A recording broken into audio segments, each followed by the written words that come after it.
Бастаймыз. Бүгінгі сабаққа белсене қатысасыңдар деген ойдамын. Ең бірінші сіздердің назарларыңызды тақтаға аударғым келеді. Тақтада нені көріп тұрсыңдар? Осы ретте қазақ халқының салт дәстүрлері мен ұлттық құндылықтарын көреміз. Жақсы, өте тамаша. Және нақты қандай салт дәстүрлер бейнеленген? Бірінші ретте шомылдыру, екінші ретте азан шақырып ат қою, үшінші ретте тұсаукесер, төртінші ретте шілдехана, бесінші ретте қыз ұзату, алтыншы ретте асқа ілу. Жақсы, қазақ халқының салт дәстүрлері, ұлттық құндылықтарымыз, рухани құндылықтарымыз неше ғасырдан бері қалыптасқан біздің ең басты байлығымыз, мұрамыз екенін жақсы білесіңдер. Дәл осы бағытта ұлттық құндылықтарымызды насихаттап, оны жырға қоспаған, өзінің шығармасына арқау етпеген ақын жазушы жоқ шығар. Оны бәріміз де жақсы білеміз. Кез келген ұлтым деп соққан жүрегі бар ақын да, жазушы да осы неше ғасырлық салт дәстүрімізді насихаттап, оны жас ұрпаққа үлгі етті. Демек, бұл құндылықтар бүгінгі қоғамда бізге жеткізілген аманат екенін түсініп, оны әрі қарай дұрыс бағытта жалғастыру біздің мақсатымыз. Балалар, бүгінгі сабағымыздың тақырыбы Бауыржан Момышұлының Ышқания повесінің шығарманы өміршең туынды деп айта аламыз ба? Айтуға болады екен.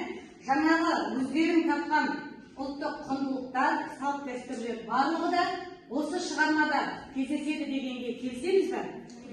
Жақсы.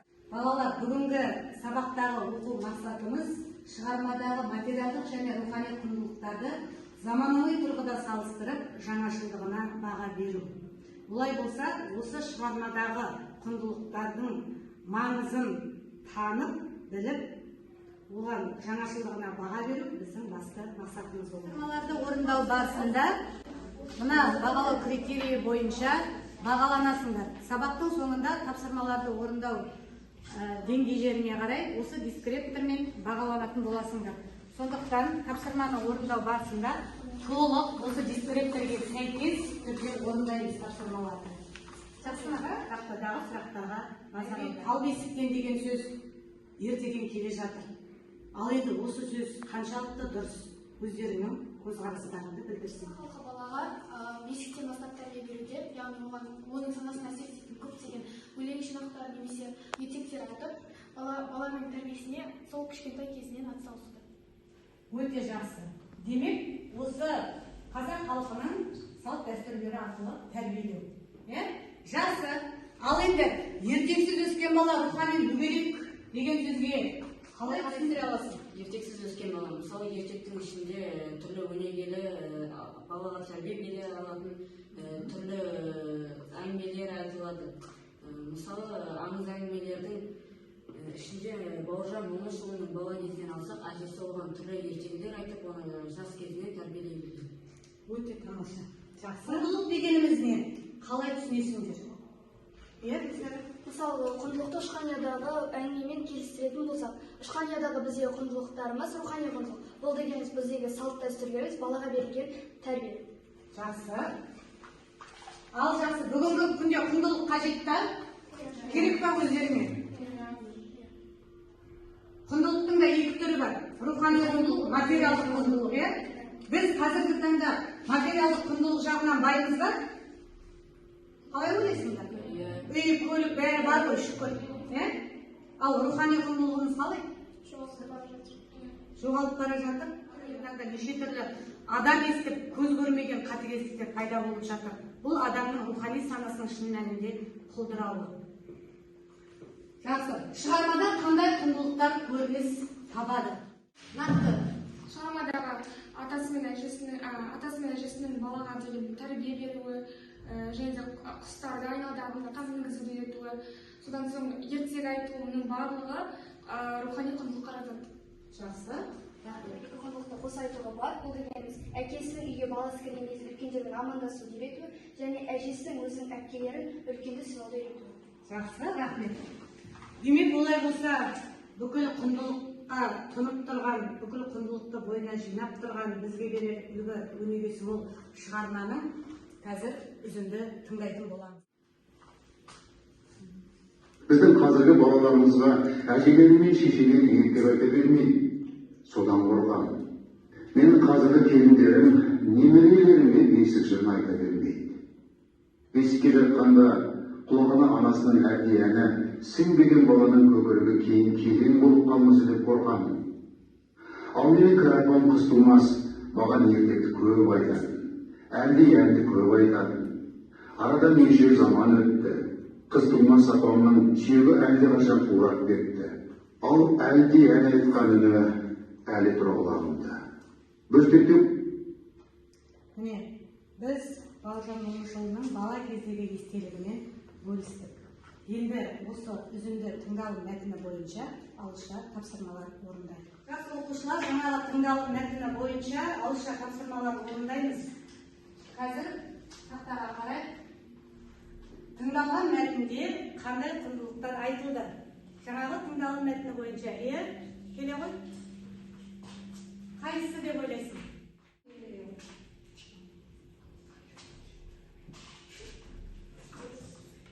Дұрыста? Аталған құндылықтар рухани құндылық бола ма, материалдық құндылық бола ма? Материалдық қайсысы? Кім бірінші тапты? Келе ғой. Жайна ғой. Тексеріп қарайсың. Дұрыста? Бұл жерде дұрыс жауап саны 2. Ұлттық дүниетаным, ұлттық киім, ұлттық салт дәстүр. Оралбек.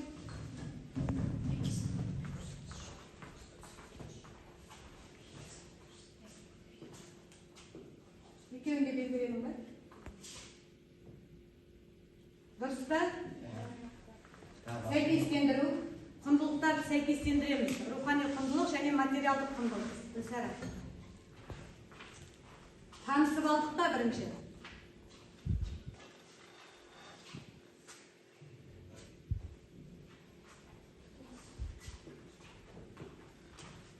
Жақсы.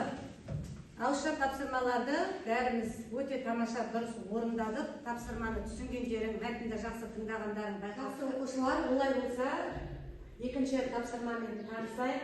Бірінші топқа мәтіндегі құндылықтарды анықтап, оны бүгінгі күнмен салыстырып, жаңашылдығын бағалау қажет. Бұл бірінші топ тапсырмасына кесте беріледі, осы кесте бойынша орындайсыңдар. Келесі екінші топқа берілетін тапсырма дел әдісі. Дел әдісі арқылы мәтін мен суреттегі құндылықтарды анықтап, ол туралы ақпарат жазамыз және бүгінгі күндегі қолданысына талдау жасаймыз.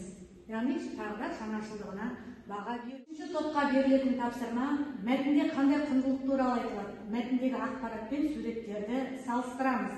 20 ғасырдың басындағы ұлттық киім мен 21 ғасырдағы ұлттық киімдердің ұқсастықтары мен айырмашылықтарын салыстырып, жаңашылдығына баға береміз. Міне, алдарыңызға берілген осы 3 тапсырманы орындауға 15 минут уақыт береміз.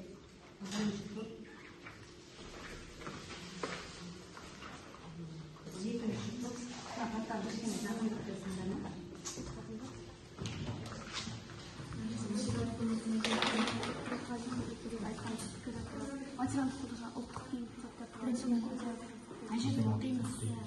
Негізі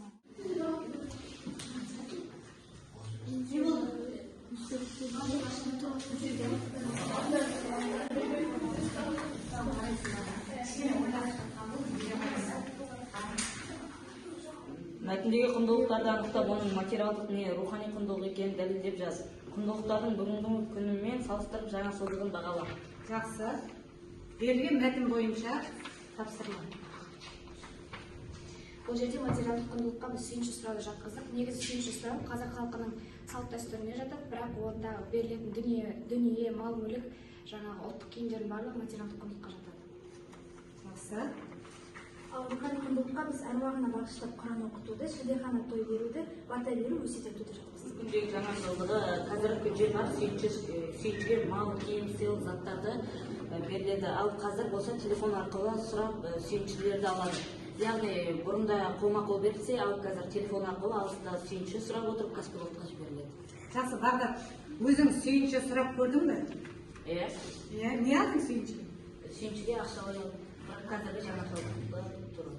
Қазіргі жаңашыл түрі, иә, ақша берді, өте жақсы. рухани құндылықтың қазіргі таңдағы жаңашылдығы бірінші бізде әруағына бағыштап Құран оқу. Қазіргі таңда да Құран оқылады. Тіптен әр бейсенбі күні қазір Құран бағыштайды. Екіншісі бізде шілдехана той. Қазір бұрынғы таңда шілдехана тойларды үйде алыс аймаққа жаймай отбасы адамдармен өткізетін болса, қазіргі тіптен тойханаларда шілдеханаларды өткізеді. Үшінші бізде бата беру. Қазіргі таңда да бата беріледі. Оның бірнеше түрі бар. Ас батасы, жол батасы, той батасы, тағы да басқа. Өте жақсы. Жақсы жауап берді деп ойлаймын. Сұрақтарың бар ма? Сізге берілген тапсырма мәтіндегі ақпарат пен суреттегі ақпараттарды салыстыру. Мәтіндегі құндылықтар нәрестені 40-ға шығарып, мүшел жас туылып, қазақша жыл санау, жібі еріп, киіз басу. Жақсы. Айта берейік, келесі. Бізде бірінші суретте қазақша жыл аттары берілген, ал екінші суретте мүшел жас туралы айтылған. Қазір жастарың нешеде? 14-те. Мүшел жасы толтырдыңдар, иә, бірінші жарайсыңдар. Келесі. Мүшел жасқа келген адамның бағалысын сыйға тарту керек екені жиі айтылады. Мүшел жасқа шыққан кезде адам ең бағалы сыйлығын біреуге береді. Бұл сыйлық аман-саулық, бақыт жолындағы игілік. Жақсы. Айтқандарыңызды талдайтын болсақ, екінші суретте бізде 12 мен 13 жас бірінші мүшел жас болып саналады. Ол кезде ер жете бастайды. 24 пен 25 жас екінші мүшел жас, яғни жігіттік шақтың таң көзі. Ал үшінші мүшел жас ол 36 мен 37 жас аралығы. Ақырын басып анық жүріп, ақыл тоқтататын кезең. Ал төртінші кезең 48 мен 49 жас, орта жас. Ал 60 пен 61 жас ол бесінші кезең. Өз баланы тәтті бала болатын немере сүю, яғни ал 72 мен 73 жас қарттықтың басы болар. Ал 84 пен 85 жас кәріліктің келгені болар. Ал 96 пен 97 жас қалжырап, ештеңе қауқарсыз қалған, яғни жарамайсыз. Ал 108 пен 109 жас шүшек сүйеу деп аталады. Бұл мүшел жастар. Жақсы. Рахмет, жауаптарыңа өте тамаша жауап бердіңдер. Назерке, былай тұршы, енді бір сұрақ қойылып келіп отыр. Өздерің өткен жылы ғана мүшел жасқа толған екенсіңдер. Мүшел жаста жаңа өздерің айтыңдар, бір қимас затын біреуге беру керек деген. Арымдап сұрағандар болды ма? Қимас заттарында. Немесе өздерің біреуден сұрап алып көрдіңдер ме? Ондай болған жоқ па? Ешкімде? Иә, Сара? Сенен сұрады ма? Мен туған әпкемнен сұраған болатын, қимасатын мен бердім. Бердің ба?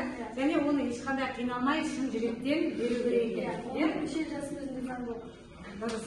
Бұл бас амандығы үшін өте қажет екен. Жақсы, осы мүшел жастың жаңағы айтылған 90-100 деген мүшелдерге жете беріңдер. Рахмет, отыра қойыңдар. Тапсырма мәтінде қандай құндылық туралы айтылып, және мәтіндегі ақпаратпен суретті салыстырып берілді. Мәтінде бізде материалдық құндылық айтылды. Келген қонақтар бөрік, мейіз, қант, яғни қазақтың ер адамның ұлттық киімдерін алып келді, яғни базарлық алып келді. Ал суреттегі көрінісі қазақ халқының ер адамның қазіргі және бұрынғы ұлттық киімдері бейнеленген. Бізде ұқсастығында сурет пен мәтіннің мазмұны мен тақырыбы ұқсас, яғни қазақ халқының ұлттық киімі көрсетілген.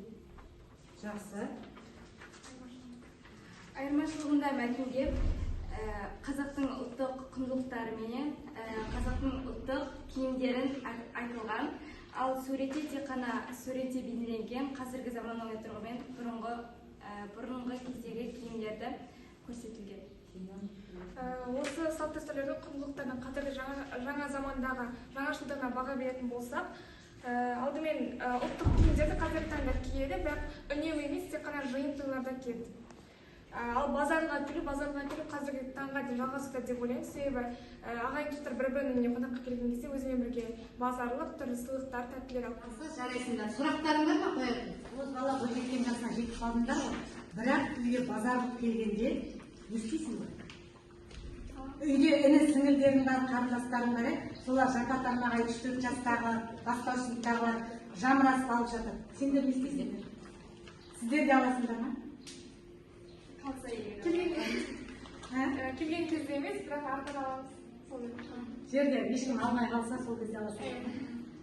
Дегенмен бұл базарлық деген үлкен кіші деп бөлмейтін қазақтың бір керемет салт дәстүрі ғой. Оны тіпті кішкентай бесіктегі баладан еңкейген кәріге дейін соны қызып көріп алып жатыр. Бұл да бір қазақтың өзіндік түсінігі, нанымы, сенімі.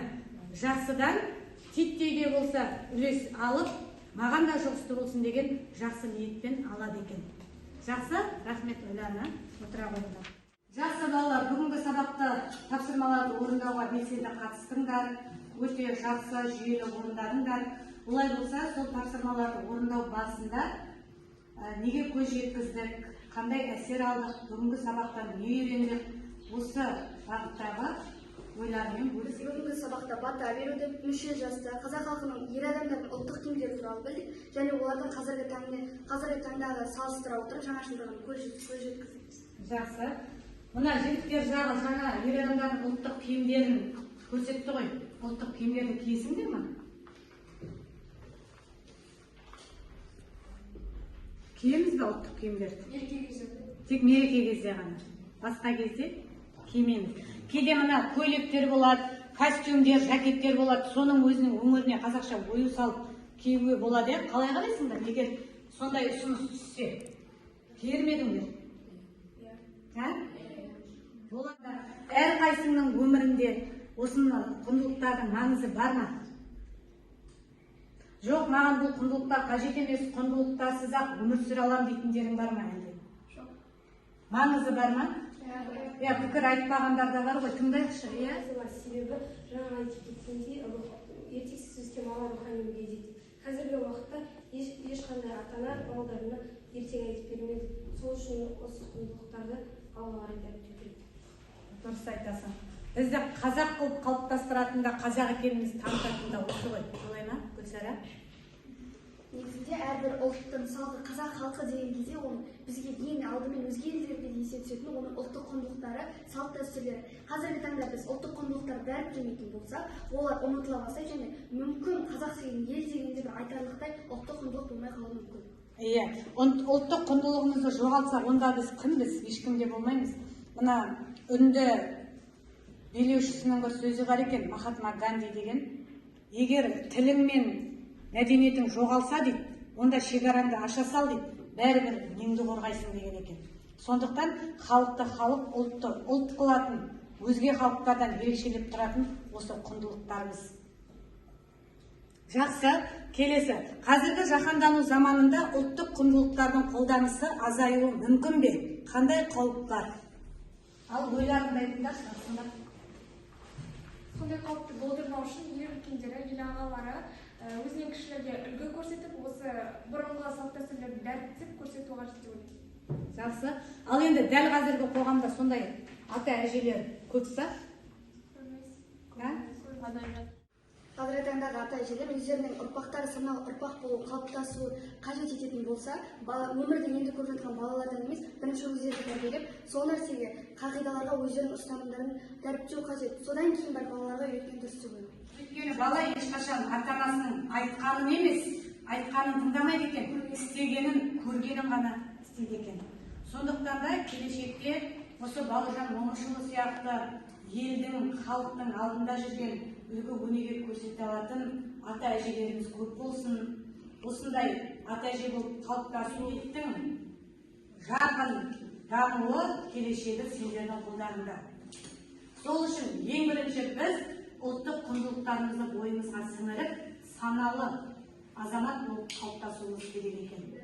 Қазіргі қоғамда біз әлемді технологиямен, немесе жаңағы бір робот жасап ойлап тауып ештеңемен таңғалдыра алмаймыз. Керісінше біз басқа елдерден едәуір артта келе жатырмыз. Біз немен әлемді таңғалдырамыз? Қазір өзіміз онша қолданбай жүрген тасада қалып жатқан құндылықтармен. Мысалы, біз киіз үйді той мерекеде ғана тігеміз, басқа кезде пайдаланбаймыз.